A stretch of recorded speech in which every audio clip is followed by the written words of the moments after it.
My name is Richard Poulin, and I was born in America, but I grew up in Japan and then Thailand, where I met my wife, who's from Taiwan. And we're international teachers, so we move around a lot. But we had our first daughter in Beijing, China, and we didn't want to raise her there. We wanted to raise her in Singapore. So again, we moved and we packed up, and during this time, we started to notice some irregularity, some symptoms, some things that we couldn't explain.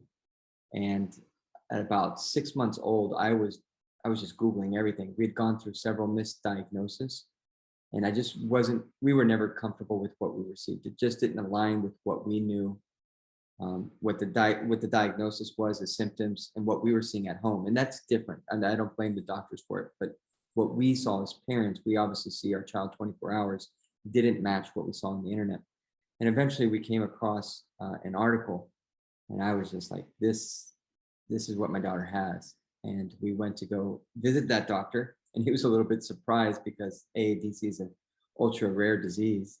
And we're like, our daughter has this. And he asked why we thought, and real quickly, because he was one of the most experienced person, I found him through some research papers because he was doing clinical trials on it.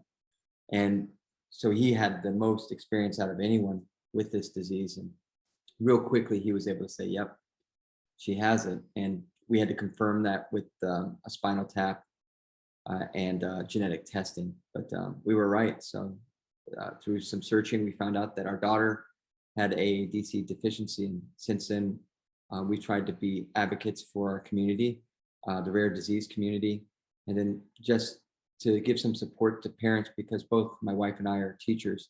We think that as our calling, we can help support parents in therapies or educational activities that they can do with their child, because although they're very limited in what they can do and what they can express, we've found that they have very good receptive communication. They're understanding the information, they're processing it, their brain is active.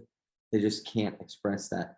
So there's things that we can do to still help them live a full life and experience the world around them.